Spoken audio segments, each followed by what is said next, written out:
Hello guys, welcome to my channel. জুয়ে পুৰিলে আপোনালোকে কি কৰিব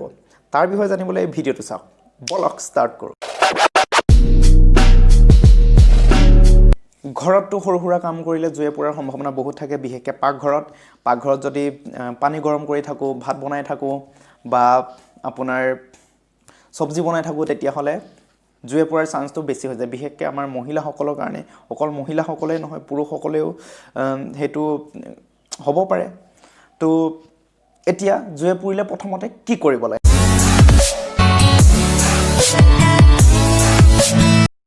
জুয়ে পুৰিলে প্ৰথমতে আপুনি ঠাণ্ডা পানী ঢালিব একদম ঠাণ্ডা নহয় অলপমান ঠাণ্ডা পানী ইমিডিয়েটলি ঢালি দিব তেতিয়া কি হ'ব একচুয়ালি কি হয় জুয়ে পুৰিলে হিট তাপটো জুইৰ পৰা মানুহৰ বডিটোত যায় যদি হাতত পুৰে সেই জুইটো তাপটো মানে জুইৰ পৰা মানুহৰ বডিত যায় এই হিটটো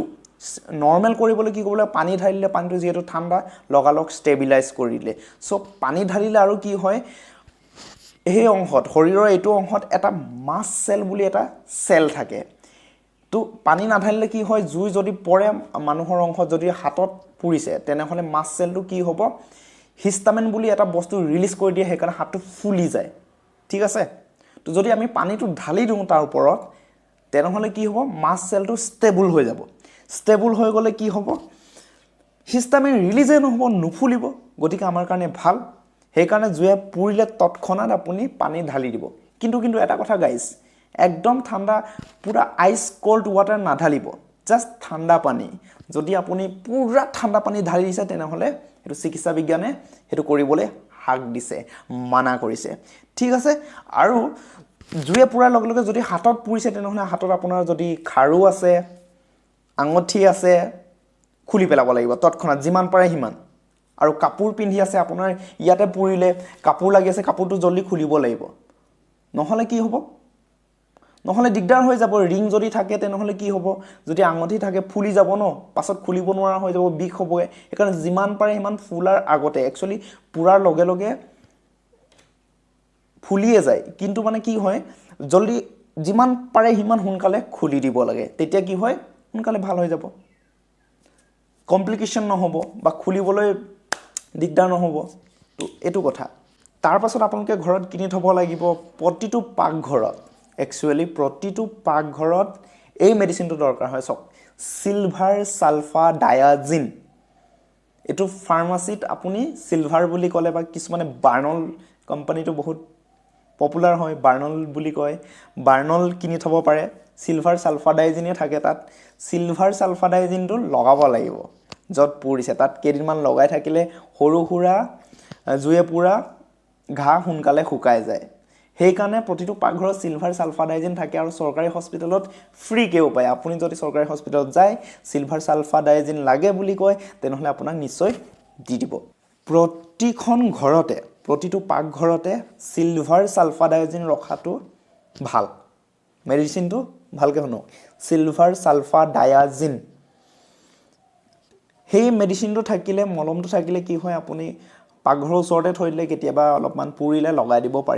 পাৰিব একো দিগদাৰ নহয় সোনকালে ভাল হৈ যাব সো হেতুৱে মোৰ মেইন মেছেজটো আৰু মেইনলি প্ৰথমতে পুৰিলে মানে পেনিক নহব কি কৰিব লাগে এনেকে মানে উৎপাত নকৰিব পুৰিছে অলপমান ধৈৰ্য ধৰিব ঠাণ্ডা পানী ঢালি দিব ঠিক আছে তাৰপিছত সিলভাৰ সালফাডাইজিন তাৰ ওপৰত লগাই দিব হল এইখিনে মেইন মোৰ ভিডিওটোৰ মেইন মেছেজটো সকলোকে গতিকে যদি ভিডিওটো ভাল পায় বা আপুনি ভাবে যে কাৰোবাৰ উপকাৰ হৈছে বা আপোনাৰ উপকাৰ হৈছে তেনেহলে ভিডিওটো শেয়াৰ কৰিব আমাৰ যেতিয়া কিবা এটা বেমাৰ হয় বা কিবা এক্সিডেন্ট হয় বা ইনজুৰি হয় সৰুহুৰা ঘৰত তেতিয়া বস্তুবিলাক বিচাৰি পোৱাগে নাযায় হেকাৰণে কিছুমান ফাৰ্ষ্ট এইড বস্তু সদায় ঘৰৰ ওচৰত ৰাখিব লাগে বাৰ্ন বুলি কয় ইংৰাজীত জুয়ে পুৰাটো গতিকে বাৰ্নৰ কিছুমান ডিগ্ৰী থাকে first degree second degree third degree এনেকে ফাৰ্ষ্ট ডিগ্ৰীটো ট্ৰিটমেন্ট আমি ঘৰতে এনেকে কৰি লব পাৰো বা কোনে ভাবিব পাৰে নিজে ভাল হৈ যায় বহুতৰ পুৰি কিনে নিজে ভাল হৈ গৈছে নিজে কমি গৈছে না এনেকে নকৰিব যদি পুৰিছে তেনেহলে সিলভাৰ সালফাডাইজিন লগাব আৰু কাৰ কি হয় কব নোৱাৰি বেছিকে পুৰিলে অলপমান পুৰাৰ পাছতো যদি হেতু ইনফেকশন হৈ যায় তেনেহলে সেপ্টিসেমিয়া হৈ যাব হেখিনি বহুত ডাঙৰ ইনফেকশন হৈ যাব পাৰে গুটে ব্যাকটেৰিয়া ভাইৰাছ আহি মানে অৱস্থা বেয়া কৰি দিব আপোনাৰ গতিকে সাৱধান হ'ব এনে নাথাকিব যে একো নহয় অৱহেলা নকৰিব যিকোনো বস্তু বেমাৰ যিকোনো বস্তু অৱহেলা কেতিয়াও নকৰিব মনটো আপোনাৰ ভন্টি থাকিব পাৰে আপোনাৰ মা হ'ব পাৰে আপোনাৰ ৱাইফ হ'ব পাৰে আপোনাৰ বাইদেউ হ'ব পাৰে আপোনাৰ পেহী পেহা ঘৰত আহোঁতে বোলে হেল্প কৰোঁতে পুৰিলে তেতিয়াতো বেয়া লাগিব গতিকে আপুনি কিবা এটা মেনেজ কৰি দিব লাগিব এই ক্ৰীমটো কিনি থৈ লগালে কিমান ভাল লাগিব চব সেইখিনি বস্তু বহুত ইম্পৰ্টেণ্ট হয় আৰু সময়ত বিচাৰি পোৱা নাযায় এইখিনি বস্তু পুৰা কাটি ইনজুৰি মাইনৰ কাটি ইনজুৰিৰ কাৰণে ঘৰতে যদি মেনেজমেণ্টটো কৰিব বিচাৰে তেনেহ'লে মোৰ চেনেলত এটা ভিডিঅ' আছে সেইটো আপুনি চাই ল'ব কেনেকৈ মেনেজ কৰিব লাগে কি মেডিচিন লাগিব আৰু প্ৰাথমিক চিকিৎসা মানে ঘৰতে কৰিব পৰা চিকিৎসাৰ বিষয়ে মই কৈছোঁ গতিকে ডাঙৰ